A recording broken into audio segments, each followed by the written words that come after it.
इन नंबरों पे आपको PDF मिल जाएगी।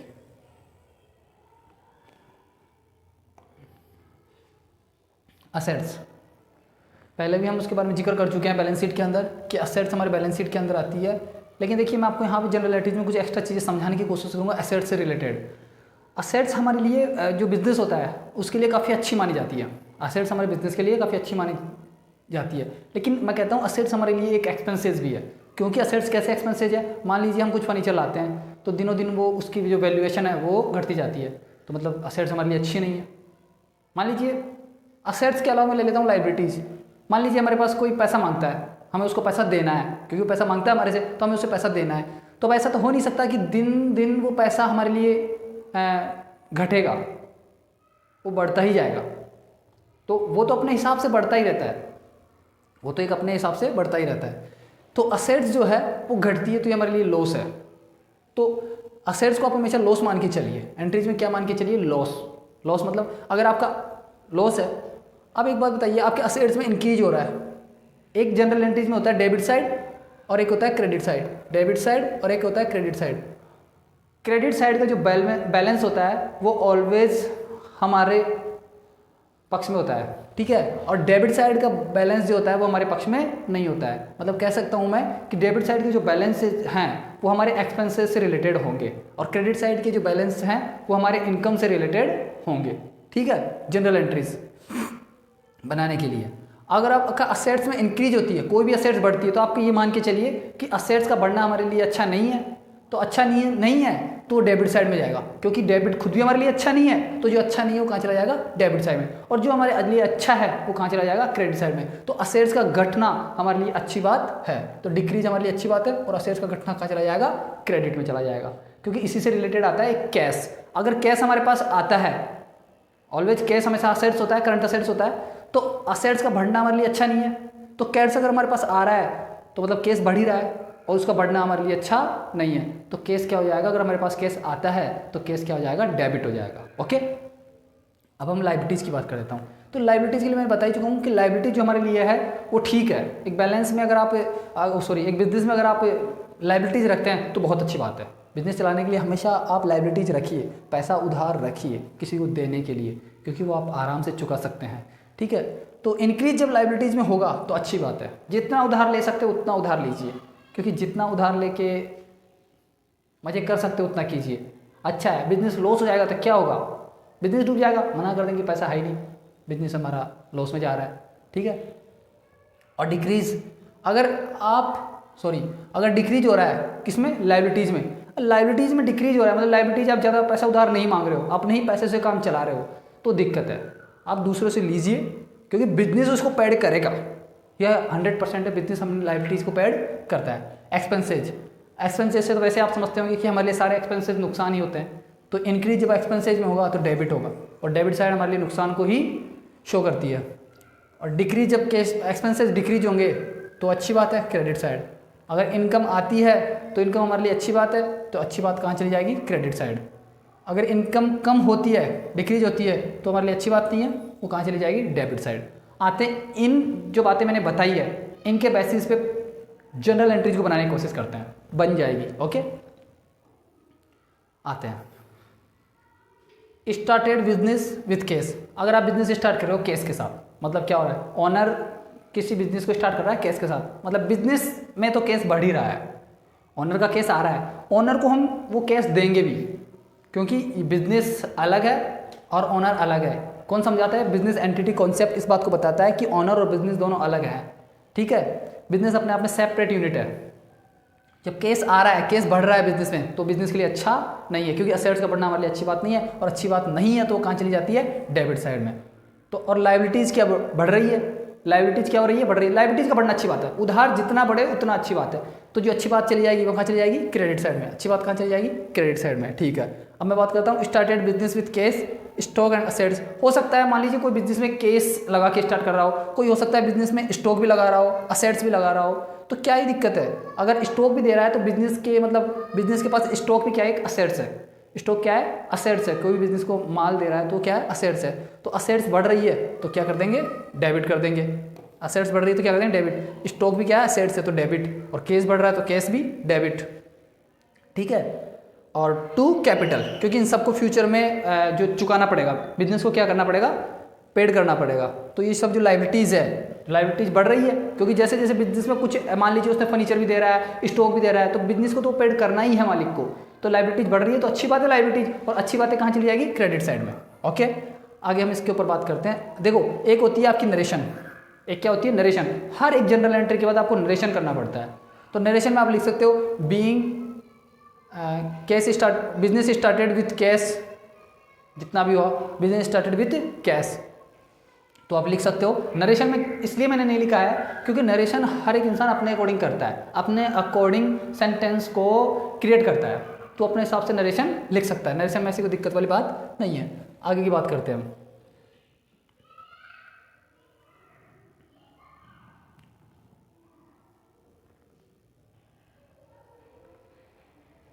Open bank account with ICI if any. अब मान लीजिए आप बैंक अकाउंट खोल रहे हो, ICI में क्या कर रहे हो, बैंक, हो सकता है आप SBI में खोलो, देना में खोलो, और सिंडिकेट बैंक में खोलो, तो आप किसी में भी खोल सकते हो, ऐसी कोई बात नहीं है। तो एक बात बताइए, अब तो ऐसे हो रहा है कि बैंक में आप पैसा जमा करवा के आ रहे हो, बैंक अकाउंट खोलोगे तो कहीं ना कहीं बैंक में आपका पैसा जाएगा, मतलब आपके पास से केस कम होगा। केस का कम होना अच्छी बात है, क्योंकि केस असेट्स है और असेट्स में कमी आ रही है, बहुत ही अच्छी बात है। अगर असेट्स, केस वाली असेट्स में कमी आ रही है तो केस वाली असेट्स क्या हो जाएगी, क्रेडिट। केस वाली असेट्स क्या हो जाएगी, क्रेडिट। लेकिन बैंक भी क्या है, असेट्स है, लेकिन बैंक वाली असेट्स में क्या हो रहा है, और हो रही है, इंक्रीजिंग हो रही है। तो बैंक वाली असेट्स में अगर इंक्रीजिंग हो रही है तो वो हमारे लिए अच्छा नहीं है। असेट्स में इंक्रीजिंग अच्छा नहीं है, तो बैंक वाली असेट्स क्या हो जाएगी, डेबिट। जो अच्छा नहीं है वो क्या हो जाएगा, डेबिट। आगे चलते हैं। असेट्स खरीद रहे हो तो ये भी अच्छी बात नहीं है, लेकिन फिर भी आप देखो केस जा रहा है, केस भी एक असेट्स है, तो केस वाली असेट्स में तो कमी आ रही है, तो अच्छी बात है। केस वाली असेट्स अच्छी बात कहाँ चली जाएगी, क्रेडिट में। केस में कमी आ रही है तो कहाँ चला जाएगा, क्रेडिट में। और असेट्स बढ़ रही है, मान लीजिए फर्नीचर आ रहा है तो फर्नीचर का नाम, मशीनरी आ रहा है तो मशीनरी का नाम, ठीक है। और डायरेक्ट उसने बोला कि असेट्स परचेज, ठीक है, असेट्स लिख दो, तो जो असेट्स का बढ़ना अच्छी बात नहीं है, तो वो डेबिट में। अगर आप उधार ले रहे हो, असेट्स कैसे ले रहे हो, उधार ले रहे हो, तो पार्टी का नाम देना पड़ेगा। क्या देना पड़ेगा, पार्टी का नाम। केस नहीं ले रहे हो, उधार ले रहे हो, तो क्या देना पड़ेगा, पार्टी का नाम। नरेशन आप कर ही सकते हो, बीइंग असेट्स ब्रॉट RS तो। आगे चलते हैं, गुड्स परचेज। कहाँ चलते हैं, गुड्स परचेज। अब गुड्स परचेज कर रहे हो आप, गुड्स परचेज आपके लिए क्या है, एक्सपेंसेज है। गुड्स परचेज क्या आपके लिए, एक्सपेंसेज है, क्योंकि आपको पता है किसी भी चीज़ की स्टार्टिंग में आपको ये गुड्स परचेज करना ही पड़ता है। और ये जो गुड्स परचेज है आपके कहाँ चली जाती है, ट्रेडिंग अकाउंट में, ठीक है। पहले इसको बैलेंस शीट में मैंने अच्छे से समझाया कि गुड्स परचेज कहाँ चली जाती है, ट्रेडिंग अकाउंट में, बैलेंस शीट के अंदर समझाया। तो गुड्स परचेज आपके लिए एक्सपेंसेज है, तो एक्सपेंसेज सभी क्या होते हैं, डेबिट होते हैं, क्योंकि एक्सपेंसेज अच्छे नहीं होते हैं, और अच्छे नहीं होते कहाँ चले जाते हैं, डेबिट में। अगर गुड्स आप केस में ला रहे हो तो केस की कमी हो रही है तो क्रेडिट साइड में चला जाएगा। और यदि आप क्रेडिट पे ला रहे हो, उधार ला रहे हो, तो फिर आपको यहाँ पे पार्टी का नाम देना होगा, ठीक है। फिर आपको यहाँ पार्टी का नाम देना होगा, कोई बात नहीं, ये भी आपको समझ में आ सकता है आसानी से। आगे की बातें करते हैं, क्योंकि कुछ चीज़ें एक्स्ट्रा समझनी है अभी। गुड्स डिस्ट्रॉय फायर, ये अच्छी बात है। मान लीजिए आपका गुड्स जल गया, क्या हो गया, गुड्स जल गया। अब कहीं ना कहीं नुकसान तो हो ही गया, और आपको पता है कि नुकसान हो गया हमारे लिए अच्छा नहीं है, अच्छा नहीं है, तो नुकसान कहाँ चला जाएगा, डेबिट में। लॉस बाय फायर डेबिट में चला गया, ठीक है। अब जो लॉस हुआ है, अब जो लॉस हुआ है वो किस में से हुआ था, जो पहले परचेज हुआ था उसी में से तो हुआ है। तो टू परचेज, क्योंकि परचेजिंग में हमारे में क्या आ गई है, कमी आ गई है। परचेजिंग मतलब एक्सपेंसेज में कम होना, अच्छी बात है। एक्सपेंसेज में कम होना अच्छी बात है, जो अच्छी बात कहाँ चली जाएगी, क्रेडिट। परचेज वाले जो एक्सपेंसेस थे उसमें हम क्या कर देंगे, क्रेडिट, क्योंकि ये परचेजिंग में से ही लॉस हुआ है, ठीक है। ये जो समझाने की मैं कोशिश कर रहा हूँ ये बहुत अच्छे कंसेप्ट है। ये कंसेप्ट मैंने 11th-12th की जो एंट्रीज थे उन्हीं में सीख लिया था, ठीक है। और अभी अपेंडिक्स 2 में ज़्यादा मैंने इसके लिए तैयारी नहीं की थी, नॉर्मली निकल गया। गुड सेल्स, मान लीजिए आपने गुड्स बेच रहे हो तो कहीं ना कहीं इनकम आएगी, और इनकम हमारे लिए अच्छी बात है। केस हो जाएगा यहाँ, केस, ये केस यहाँ क्रेडिट नहीं होगा, ये केस डेबिट होगा। देखिए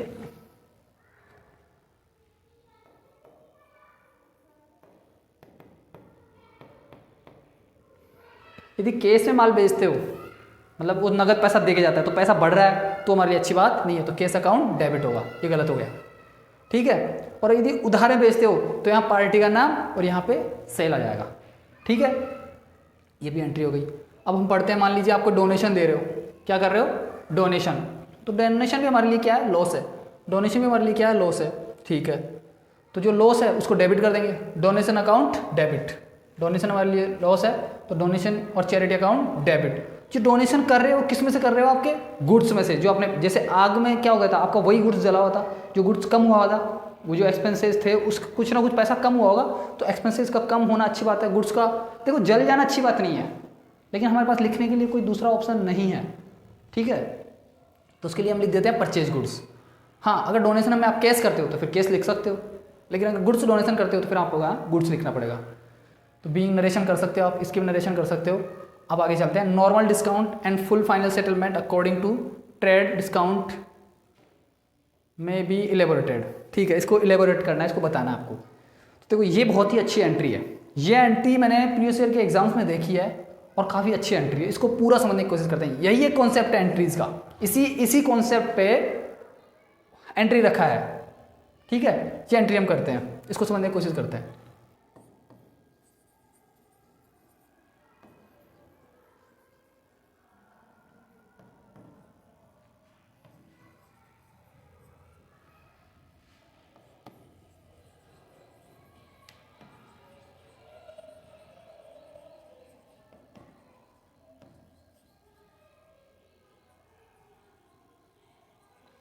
ये ट्रेड डिस्काउंट हम दे भी सकते हैं और हमें भी मिल सकता है, ठीक है। ये ट्रेड डिस्काउंट हम दे भी सकते हैं, देखो सेल्स करेंगे तो हम डिस्काउंट देंगे, लेकिन यदि हम परचेज करेंगे तो हमें डिस्काउंट मिलेगा। इन दोनों की एंट्रीज में डिफरेंस आएगा, इन दोनों की एंट्रीज में क्या होगा, डिफरेंस आएगा। देखो कैसे, आप जब सेल करते हो तो क्या एंट्री करते हो, केस में सेल कर रहे हैं, cash account debit to cash account debit to sales, ठीक है। मान लीजिए आपको यहाँ पे डिस्काउंट मिला है, यहाँ पे आपको मिला नहीं है, डिस्काउंट दिए हो, तो सेल्स में आप डिस्काउंट दे रहे हो तो आपके लिए अच्छी बात नहीं है। आप माल बेच रहे हो, उसमें किसी कस्टमर को डिस्काउंट दे रहे हो तो अच्छा नहीं है। तो जब अच्छा नहीं है तो डिस्काउंट कहाँ चला जाएगा, डेबिट साइड में, डिस्काउंट अकाउंट डेबिट, और जितने का डिस्काउंट हमने दिया है, ठीक है। अभी मान लो, इसी को मैं दूसरा बात करता हूँ कि मान लीजिए आप डिस्काउंट लेते हो, परचेज करके लाते हो और डिस्काउंट लेते हो, तो आप क्या करोगे,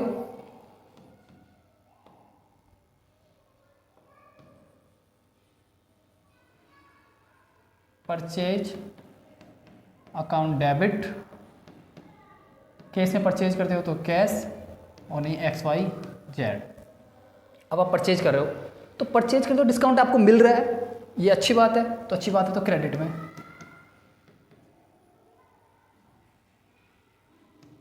कोई दिक्कत, आपको डिस्काउंट की एंट्रीज बनाने में भी प्रॉब्लम नहीं है, कोई बात नहीं है, ये तो ठीक है। आप जब केस में करते हो, लेकिन फुल सेटलमेंट का मतलब क्या होता है, फुल सेटलमेंट का मतलब होता है कि मान लीजिए लास्ट में वो क्या करता है, XYZ, या फिर जो यहाँ पे ये मान लीजिए यहाँ पे उधार चल रहा था XYZ, तो ये क्या बोल देते हैं कि हम लास्ट में आपको पेमेंट कर देंगे, अभी आप हमें उधार दे दो। और उधार दे तो मान लो उधार देते हो, मान लीजिए 8,000 रुपये देने थे, और वो बोल देता है कि नहीं मैं तो 7500 ही दूंगा, तो 500 क्या हो गए, डिस्काउंट, 500 रुपये क्या हो गए, डिस्काउंट। अब क्या करता है, कभी कभी बंदा क्या होता है कि लेते वक्त भी डिस्काउंट करवा लेता है और लास्ट में पेमेंट भी कम कर देता है। हो सकता है ना बिजनेस में ऐसी सॉल्यूशन, तो ठीक है। तो यदि लेते वक्त डिस्काउंट कर लेता है, लेते वक्त अगर डिस्काउंट लेता है तो यह एंट्रीज, यदि आप लेते हो तो यह एंट्रीज, और पेमेंट करते वक्त भी अगर आप एक्स्ट्रा डिस्काउंट देते हो तो उसने जो कैश पेमेंट किया वो तो लिख ही देना, बाकी जो पैसा डिफरेंस बच जाता है वो आपका और डिस्काउंट हो जाएगा, और यहाँ पे फिर इन दोनों का टोटल हो जाएगा। कोई दिक्कत, वापस समझते हैं। और इनको समझने का देखो एक और बात बताता हूँ कि ये क्वेश्चन में आएंगे तब इनको और डिटेल से समझेंगे। डिस्काउंट को दिक्कत है, अब तो एंट्रीज में आपको प्रॉब्लम होनी नहीं चाहिए, जो अच्छी बातें हैं वो सभी क्रेडिट साइड में और जो अच्छी बातें नहीं हैं वो सभी डेबिट साइड में। डिस्काउंट लेते हो तो अच्छी बात है, डिस्काउंट देते हो तो अच्छी बात नहीं हो सकती है। तो बस इसी बेसिस पे आप एंट्रीज बना दिया करो। हाँ, लास्ट फाइनल सेटलमेंट पे मान लीजिए आपको वो पैसा कम दे देता है। मान लीजिए फाइनल सेटलमेंट पे 8,000 रुपये थे और 7500 रुपये देती है, मतलब वो फाइनल सेटलमेंट पे भी डिस्काउंट ले लिया, तो ठीक है, एक और एंट्री बना दीजिए डिस्काउंट की, कोई प्रॉब्लम है नहीं है, ठीक है। तो डिस्काउंट हमने समझ लिया है, आगे हम इसके ऊपर बारे में चर्चा करते हैं।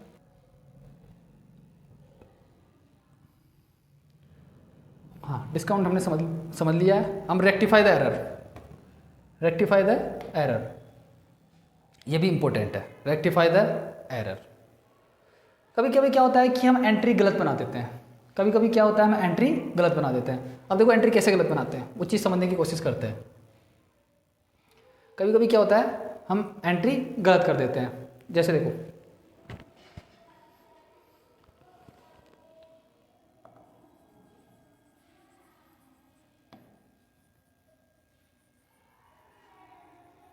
गुड्स परचेज 10,000,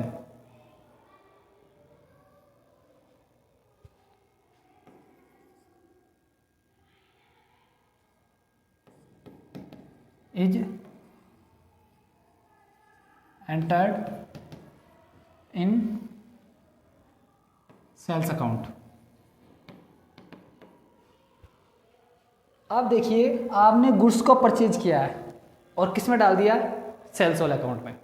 गलती हो गई तो रेक्टिफाई करना ही होगा। क्या करना पड़ेगा, रेक्टिफाई करना होगा। पहले तो ये चेक करो कि राइट एंट्री क्या होनी चाहिए थी। राइट एंट्री होनी चाहिए थी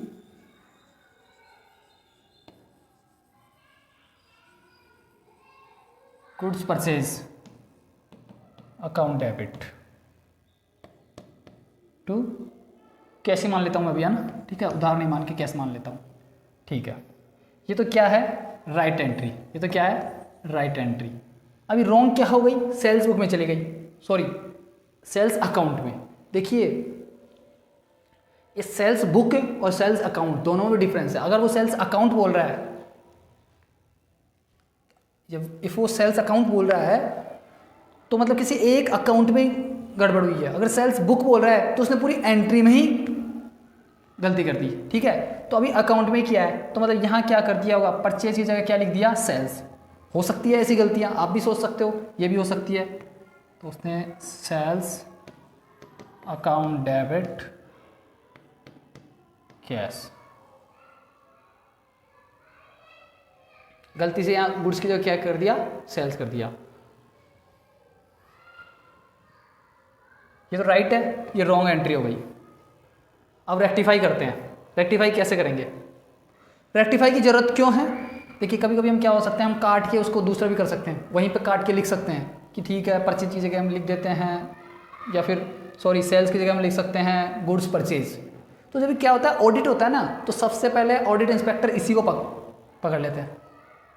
जो भी ऑडिट करने वाले थे पहले वही देखते हैं कि यार ये रेक्टिफाई किया हुआ ये क्या है, फिर उनको डांटेंगे। तो इससे अच्छा है कि आप एक नई एडजस्टमेंट एंट्रीज कर दीजिए, रेक्टिफाई एंट्री कर दीजिए, पता भी नहीं लगेगा। अगर उन्होंने पकड़ भी लिया तो बोल भी देंगे कि देखिए हमने वहाँ पर रेक्टिफाई कर रखा है, नो प्रॉब्लम। तो ये अच्छी बात है, तो हम करते हैं।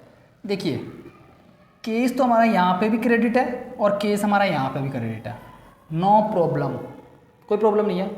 प्रॉब्लम सिर्फ इतनी है कि गुड्स का डेबिट होना चाहिए था और सेल्स डेबिट हो गया, मतलब सेल्स एक्स्ट्रा डेबिट हो गया, तो हम सेल्स को क्रेडिट कर देते हैं। कोई दिक्कत है, बैलेंस हो जाएगा ना। तो जो एंट्री होगी रेक्टिफाई एंट्री, रेक्टिफाई एंट्री क्या होगी,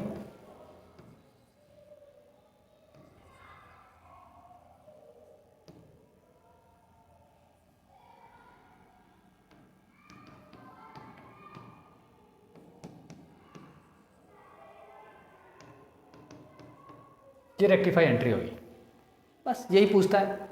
हाँ एक चीज़ और यहाँ समझने की हम कोशिश करेंगे, ये राइट एंट्री हो गई है, ऐसा ही होता है। आप हमेशा उसको बैलेंस करने की सोचिए, क्या कि जो गलती हमारे से हो गई वो कैसे अकाउंट में बैलेंस हो जाए।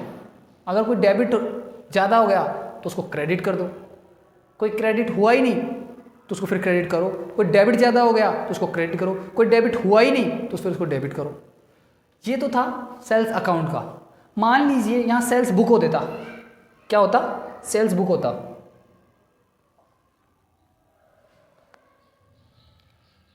ये यहाँ पे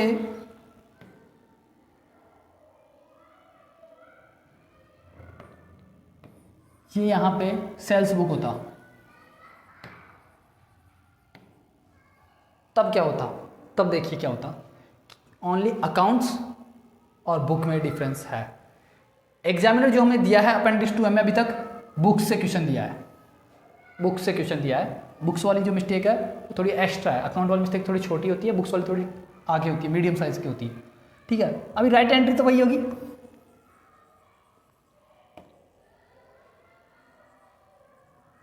गुड परचेज अकाउंट डेबिट, क्योंकि एक्सपेंसेज आपका टू कैश में लिया है तो कैश, और कितने से जो भी हो गया अमाउंट।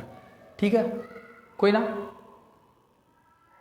अब मान लीजिए ये तो राइट एंट्री है, रॉन्ग वाली एंट्री क्या होगी, देखिए परचेज वो सॉरी सेल्स बुक आया है, यदि सेल्स बुक आया है तो उसने इतनी बड़ी गड़बड़ी कर दी कि उसने ये नहीं लिखा है कि परचेज की जगह उसने सेल्स लिख दिया हो, कि यहाँ पे सेल्स लिख दिया हो। ऐसी गड़बड़ी नहीं की उसने थोड़ी बड़े लेवल की कर दी। उसने क्या कर दिया, इस पूरी एंट्री को ही सेल्स मान लिया। सेल्स बुक में एंट्री की ना, तो इस पूरी एंट्री को ही सेल्स मान लिया। तो फिर एंट्री तो आप समझ ही गए होंगे, cash account debit to sales. ये लो, मान लीजिए 1000 रुपये से कर लेते हैं इनको। ये तो राइट एंट्री थी और रॉन्ग एंट्री उसने ये कर दी। अब रेक्टिफाई करना है हमें, तो अब रेक्टिफाई क्या करेंगे, देखिए उसने गुड्स को कहीं डेबिट किया है, नहीं किया है। ठीक है, यहाँ पे कैश को क्रेडिट करना था, गलती से डेबिट और कर दिया, डबल मिस्टेक हो गई। क्या हो गई, डबल मिस्टेक। ठीक है, राइट मिस्टेक, जो राइट होना चाहिए कैश क्या होना चाहिए, क्रेडिट। ठीक है, मैं कैश क्रेडिट कर रहा हूँ टू कैश, ये लो कैश क्रेडिट कर दिया, होना यही चाहिए था। गुड्स डेबिट होना चाहिए था, गुड्स को डेबिट कर रहा हूँ, गुड्स अकाउंट डेबिट, होना डेबिट ही था, डेबिट कर दिया, रेक्टिफाई कर रहा हूँ। अब हमने बैलेंस में तो करना है रेक्टिफाई करके, ये सेल्स को क्रेडिट कर दिया, गलती से क्रेडिट किया, तो गलती सुधारना है तो वापस डेबिट कर दो, बैलेंस हो जाएगा। सेल्स अकाउंट डेबिट कितने से, ये 1000 से, ये 1000 से, तो ये कितना हो गया टोटल 2000। हो गया रेक्टिफाई, बस इतना ही आसान है। तो ये रेक्टिफाई वाली एंट्रीज हो गई। तो ये आपको समझ में आ गया होगा, नहीं इनको एग्जांपल्स में हम और अच्छे से समझेंगे, बाकी बार बार आप इनको घुमा घुमा के वीडियो को देखेंगे तो ये समझ में आएगा, ज़्यादा टफ नहीं है। ओके दोस्तों, आगे की हम इसके ऊपर चर्चा करते हैं क्वेश्चंस पे। ये आया हुआ क्वेश्चन है, pass journal entries for the following transaction in June 2011 in books of mister Bindra. ठीक है, ये एंट्रीज बनानी है हमें। ये जो क्वेश्चन मैंने लिए हैं, ये प्रीवियस ईयर के वो क्वेश्चन लिए हैं जो लगे कि हाँ ये अच्छे क्वेश्चन हैं। जो क्वेश्चन इजी थे उनको छोड़ दिया है, सभी एंट्रीज को मैंने मैक्सिमम लेने की कोशिश की है, लेने की क्या कंप्लीट ही है, फिर भी कोई छूट जाता है तो वो अलग बात है। स्टार्टेड बिजनेस, ये मैं बता ही चुका हूँ आपको स्टार्टेड बिजनेस के बारे में, किसकी एंट्री क्या होती है स्टार्टेड बिजनेस की। हाँ, बिजनेस स्टार्ट कर रहे हो आप, तो बिजनेस में मतलब कुछ ना कुछ पैसा लगा रहा है ओनर पैसा लगा रहा है, तो बिजनेस के ऊपर लाइबिलिटी होगी, क्योंकि ओनर को पैसा पेड भी करना है और लाइबिलिटी बढ़ना है तो अच्छी बात है, तो लाइबिलिटी अच्छी बात है तो क्रेडिट हो जाएगी। और लाइबिलिटी क्या है यहाँ पे, कैपिटल। स्टार्टिंग में जो पैसा लगाता है उसको कैपिटल बोलते हैं। तो cash account debit, goods account debit, computer account debit to capital. मान लीजिए बैंक में पैसा जमा करा रहा है, तो bank account debit to cash. ये डिस्काउंट वाली एंट्री आ गई, देखो इतनी जल्दी डिस्काउंट वाली एंट्री आ गई। चलो इसको भी समझेंगे क्या होगा। Brought goods on credit from Mona ने 8000 और 5% का डिस्काउंट लिया था। ठीक है, तो खरीदते वक्त डिस्काउंट ले लिया, बहुत अच्छी बात है, ये तो बेनिफिट है हमारे लिए। तो हम लिख देंगे परचेज अकाउंट डेबिट, क्योंकि उन्होंने क्रेडिट परचेज किया है, तो purchase account debit to cash. अब टू कैश, तो कैश तो उसने दिया ही नहीं। देखो इसका एंट्री बनाने की कोशिश करते हैं हम, purchase account debit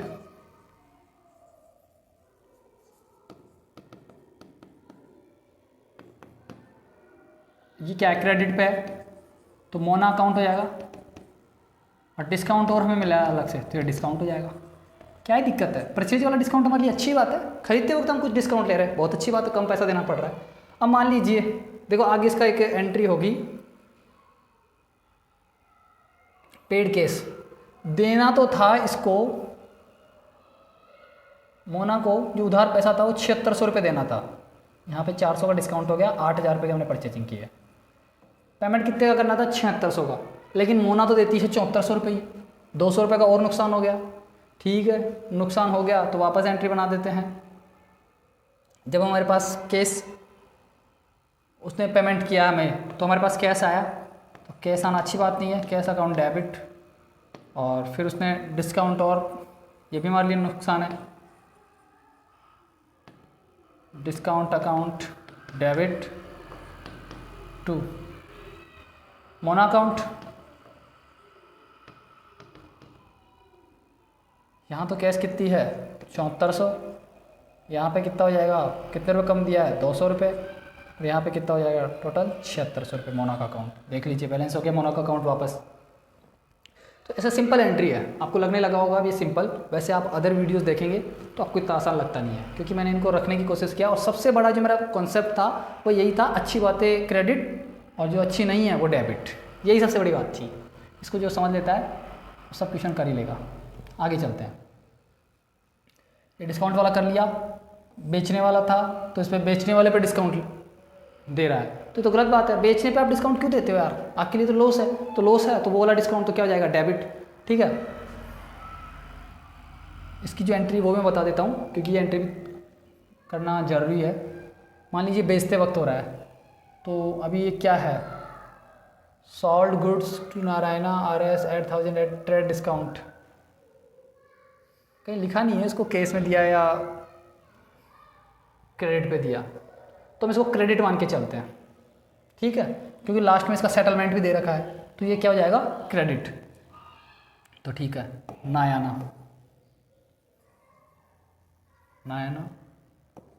account debit, और ये डिस्काउंट हमारे लिए लॉस है।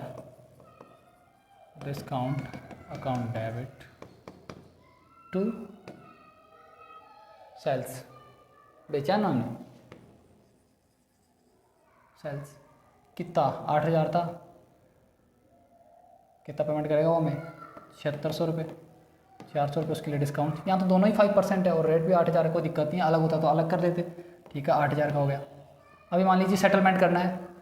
क्या करना है? सेटलमेंट करना है। कहाँ दे रखा है कि सेटलमेंट? हाँ, 7500 में सेटलमेंट करवाएगा। ठीक है, अभी 7600 रुपये देने थे, देते 100 रुपये और कम दे दिया। ये लो, ये और हमारे लिए क्या हो गया? नुकसान हो गया। ये और हमारे लिए नुकसान हो गया। कैश अकाउंट डेबिट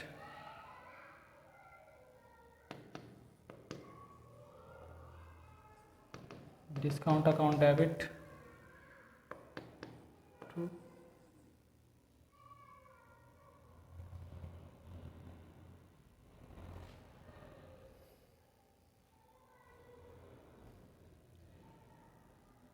नैना। अब यहाँ पे सेल्स नहीं लिख के हम नैना लिख देंगे, क्योंकि ये पैसा किससे आया है? नैना से आया है। तो यहाँ पे तो उसने कितना दिया? 7500 रुपये। 100 रुपये यहाँ पे कम दे दिया, 7600 रुपये। No problem. ठीक है, यहाँ पे कोई प्रॉब्लम नहीं है। तो ये हो गया हमारा, क्योंकि ये एंट्रीज करना है। आग से जल गया हम, आग, वही एंट्रीज आ रही है। गुड्स बर्न बाई फायर, ये तो डेबिट हो जाएगा। और 2 में परचेज गुड्स कर सकते हो या ओनली गुड्स भी कर सकते हो। ठीक है, 1050 से एंट्री कर देंगे। रिसीव्ड कैश ये हमने कर लिया है। Drawn from bank 5000 in personal use purpose. अच्छा, ड्रॉविंग्स, गजब बात है। आपने किसी पर्सनल यूज के लिए पैसा निकाल लिया है। पर्सनल यूज के लिए क्या है? पैसा निकाल लिया है। तो ये अच्छी बातें नहीं है। क्या समझ रहे हो आप? ये अच्छी बातें नहीं है। ठीक है, तो drawing account debit, drawings account debit to cash. ठीक है, गुड निकालते तो गुड्स और पैसा निकाल रहे तो पैसा।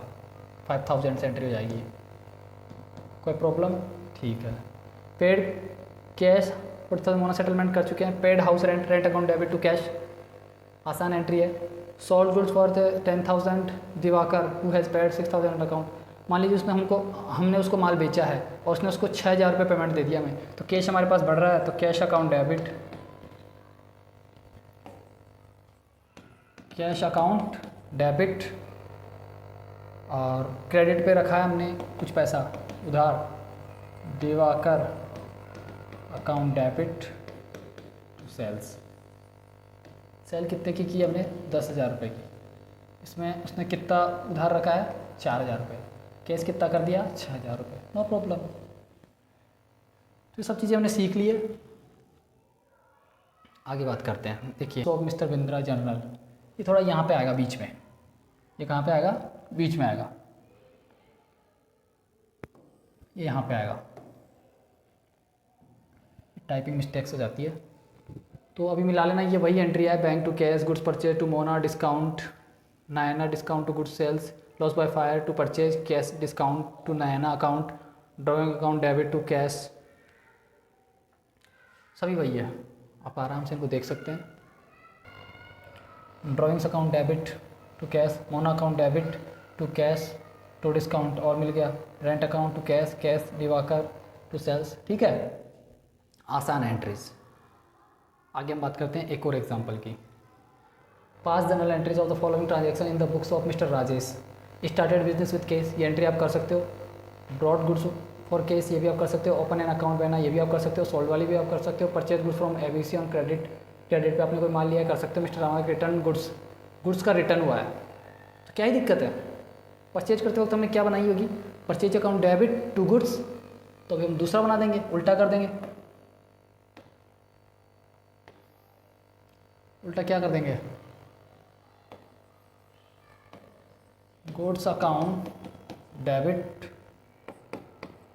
To PURCHA purchase return. ठीक है, क्योंकि हमने पहले लिखा होगा, देखिए अभी केस में होगा तो यहाँ केस लिख देंगे, और केस नहीं होगा अभी देख लेते हैं। रिटर्न जो रिटर्न हुआ था 500 रुपये का हुआ है, और जो परचेज हुआ था वो कैसे हुआ था, तो बेचने वाले माल, देखो एक तो परचेज से रिटर्न होता है और एक सेल्स से रिटर्न होता है। एक परचेज से रिटर्न होता है, तो ये तो हमारी परचेज वाली रिटर्न है, तो सेल्स वाली क्या हो जाएगी, इसकी अपोजिट हो जाएगी। सेल्स में क्या होता है, cash account debit to sales, तो भी सेल्स रिटर्न हो जाएगा।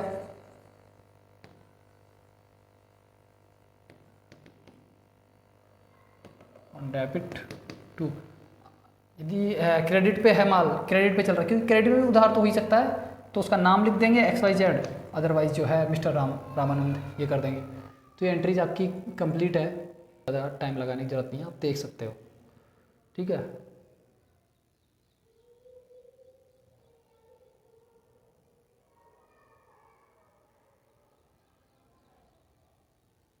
देखो ये भी एक जनरल एंट्रीज है।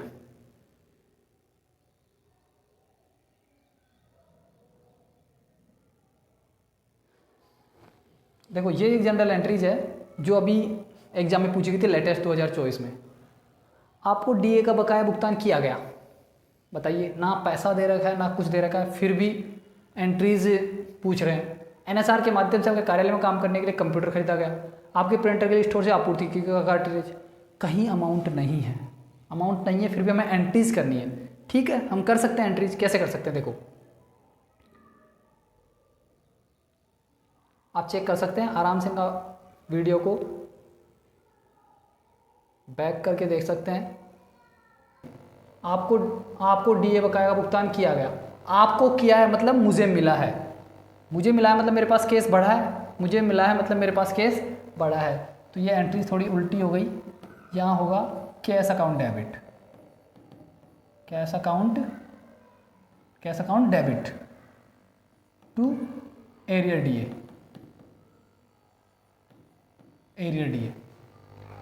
ठीक है, असेट्स आई है हमारे पास, असेट्स का इंक्रीजिंग डेबिट और क्रेडिटर्स बढ़े हों। अगर हमारे पास असेट्स आई है तो या तो हम उसको पेमेंट करेंगे, अब कहीं पेमेंट के बारे में दे नहीं रखा है तो हमने उसको क्रेडिटर लिख के छोड़ दिया है। हमारे पास कार्टिलेज आया, कहाँ से आया, स्टोर से, या तो हम स्टोर भी लिख सकते हैं या क्रेडिटर भी लिख सकते हैं, क्योंकि उस डिपार्टमेंट का हमारे पास कुर्सी आई है दूसरे ऑफिस से, तो हम उस ऑफिस का नाम कर देंगे। ठीक है, अभी हमारे पास केस आया है, ये देखना पड़ेगा, 5वें नंबर की एंट्री है, पार्टी से प्राप्त साइडिंग। अब हमें केस प्राप्त हुआ है, कैश प्राप्त हुआ तो अच्छी बात नहीं है कैश का बढ़ना, तो कैश क्या हो गया डेबिट, और साइडिंग क्या हो गई cash charge received accounts. Cash siding charges ही होना चाहिए था यहाँ पे, है ना, ठीक है, कोई बात नहीं है, कैश हमारे पास आया तो अच्छी बात नहीं है, डेबिट हो गया। ये एंट्री आप देख सकते हैं, दोनों को मिलान कर लीजिए, ठीक है। अब हम पढ़ते हैं रेक्टिफाई द एरर्स। क्या पढ़ते हैं, रेक्टिफाई द एरर्स। यहाँ डिटेल से देखो, ये क्वेश्चन भी बार बार आया हुआ है। Rectify the following errors. Credit sale to Vijay 7,000 were recorded in purchase book. अब आपने क्रेडिट सेल की थी तो आपने क्या एंट्री की होगी, विजय अकाउंट डेबिट टू सेल्स 7,000 से। ये वाली कौन सी एंट्री है, राइट एंट्री है। ये वाली कौन सी एंट्री है, राइट एंट्री है। परचेज बुक में हो गई, देखो यहाँ परचेज अकाउंट नहीं है, परचेज बुक है, परचेज बुक में हो गई तो एंट्री ही पूरी गलत हो गई। अकाउंट होता तो एक सिंगल एरर होती, लेकिन कंप्लीट बुक ही लिख दिया उसने, तो मतलब कंप्लीट एरर हो गई। तो उसने क्या कर दिया होगा, परचेज अकाउंट डेबिट टू विजय। अब इसको रेक्टिफाई करना है। ये हमारी कौन सी एंट्री हो गई, रॉन्ग वाली एंट्री, ये रॉन्ग वाली एंट्री हो गई। अब इसको हम रेक्टिफाई करना है, तो रेक्टिफाई कैसे करेंगे, देखो हम विजय को डेबिट करना था तो करेंगे ही करेंगे, ये कर दिया विजय को डेबिट, और हमें सेल को क्रेडिट करना था, ये कर दिया क्रेडिट 7,000 से। हमने क्या किया, परचेज को एक्स्ट्रा डेबिट कर दिया, गलती से परचेज बुक में लिख दिया, परचेज को डेबिट कर दिया, तो जिसको डेबिट किया उसको फिर क्रेडिट कर देंगे, ये क्रेडिट कर दिया 7,000 से। तो विजय को डेबिट किया था, अमाउंट नहीं लिखा, तो इन दोनों को साथ और साथ कितना हो गया 14,000 रुपये, ठीक है। नेक्स्ट एंट्री भी ऐसे ही होगी, आप इन सब को राइट एंट्री बनाइए और फिर रॉन्ग एंट्री बनाइए, डिफरेंस देखिए, बैलेंस होना चाहिए मामला। आप ऐसे सारी एंट्री को चेक कर सकते हैं, ठीक है। तो इस क्लास में इतना ही, आगे की क्लासें आप देख सकते हैं।